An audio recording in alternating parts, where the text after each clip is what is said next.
Hey guys, welcome back to Febudaily Iron and Customs. This is going to be a special Valentine's Day episode of Febudaily Iron and Customs. Today I'm going to make a heart-shaped bracelet.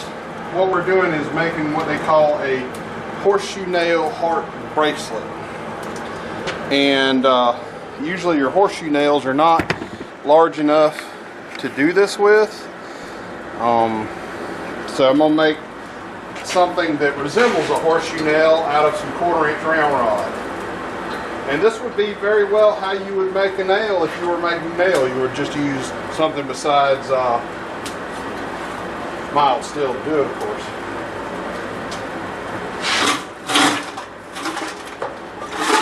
And I just want to make a note, if you come back and watch tomorrow's video, it will actually have been recorded before today's video.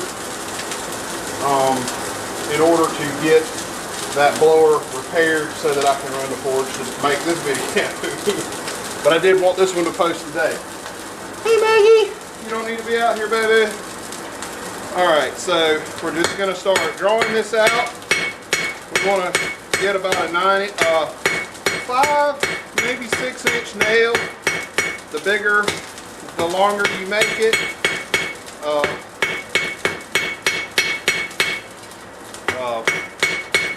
The bigger the heart.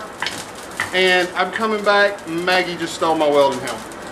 Alright guys, like I was saying, the bigger the heart you're going to make, the longer the nail you're going to need. I have seen them where they take 2 nails and weld them together and make a heart out of them. I have seen where they've took the heads and made the point of the heart and did penny scrolls on the inside of the heart. Ooh, hot.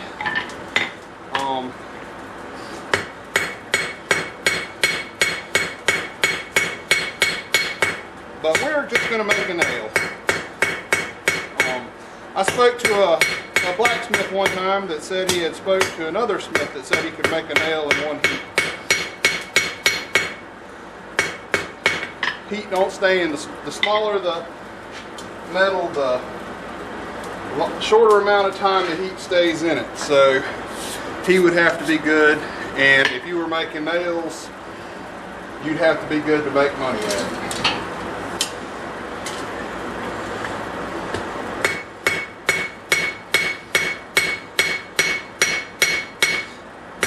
If anybody's familiar with horseshoe nails, they are rectangle shape.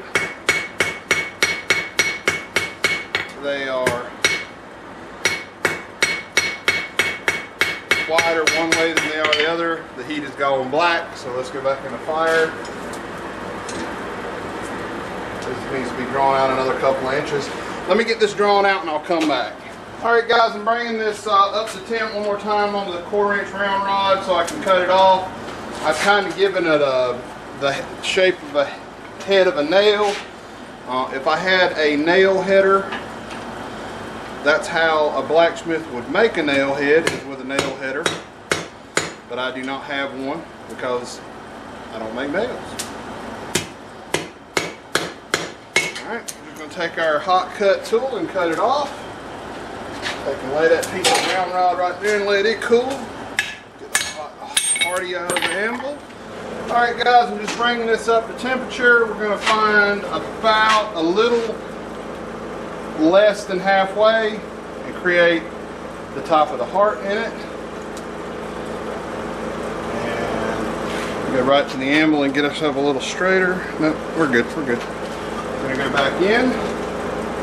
Alright guys, before I lose my heat, we're going to make the top of the heart. I'm going to roll it right around and try to get it the shape of the heart. And that's one side of the heart done. Y'all can see that. Put it back in the heat. And this is very hot. And this is a set of scrolling tongs. I'm about to stop and go grab. I have a pair of scrolling pliers that I want to get, but this is for actually creating like round areas in, well, like this top of this heart. So I can't walk away from this and go grab the other pliers because this is it'll get too hot and burn up. I do need to do something else. That fan is too hot. I'm gonna have to, it's too much heat. That is way too much heat.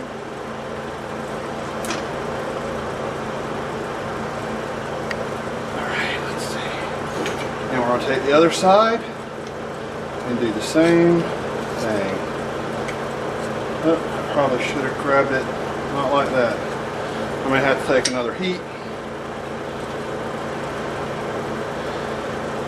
And I made that look all janky. Let me work on that a minute. Alright guys, I worked on that for a little while to get it back to shape, and it's not really, still not really 100% where I want it to be. I think probably what I should have done was mark where I wanted the bend, go ahead and bend it 180 degrees, flatten it, and then went ahead and made the heart then. But so now what I'm going to do is do a penny scroll in the end, and I just got a pair of small pliers, and I'm going to penny scroll right in the end. And we're going to take the hammer, go ahead and bring that around. Oh, it's still hot. Grab my other scrolling pliers. Yeah, I think that's going to put us right where we want to be.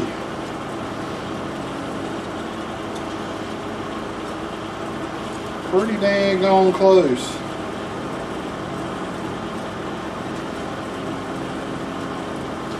It's been a while since I've done one of these. So I'm going to get one more heat and work on that side just a little bit. Alright guys, while it's still kind of hot, I'm going to give it a good brushing.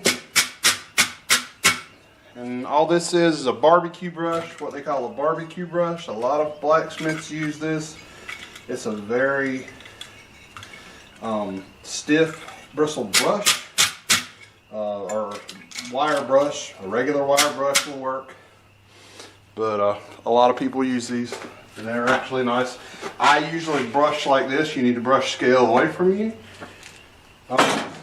because that brush is so stiff. Now it's probably cold enough, and it may be too cold. Nope. I'm going to give it a nice beeswax coat, and if y'all have watched my videos before, you will know that beeswax will catch on fire. It will also give a nice black coat when it cools off. I could have done that better, I think, but this is one of those things, guys. Blacksmithing is like any kind of welding, anything else, any kind of other trade. You have to put a little bit of work in, a little bit of time. Let's see, can y'all see that? Alright. And now all you need is to put a lanyard on it. You can make a necklace out of it. You can make a bracelet out of it. Like, it's very hot. Like, put a piece of paracord around it, or a piece of leather. You know, if your significant other is into leather or whatever, or you can use a ribbon. If you wanted something that wouldn't rust, you could do this out of stainless. I've never done it out of stainless because I'd had to find a piece of 1/4 inch stainless to make it out of. That may be something for next year or something. But anyway, hope everyone has a great day. Hope everyone remembered to get their something for Valentine's Day. And if you didn't, make something. Making comes from the heart. Anybody can spend money. See y'all tomorrow. Alright guys, I thought I'd give y'all a couple of examples of what you can do with, as a bonus this video, what you can do with this heart. This leather is shoestring. It may be a little big. I kind of think I'd like it to be a little smaller, but you can make a bracelet out of it if you're good at doing. That doesn't look too bad. If you're good at braiding, like this little fine knot work is kind of rough on my hands because of my arthritis, but you could braid a band and make it like a watch band or whatever. And I gave it to Valerie when I finished making the video yesterday, and she said she thought she would like to make a necklace out of it, but she kind of wanted to add maybe a hoop. There's a couple of ways you can make a necklace out of it. You could do it like that. I don't know if you can see it. Probably should have wore a different shirt. You can do it like that, or you can, you know, like I said, do a thinner cable would be better. I mean, a thinner cable, do it off of one side like that, or, you know, tie it fancy or not, you know, just throwing some ideas out there anyway. But that's what that looks like on a bracelet. See y'all later.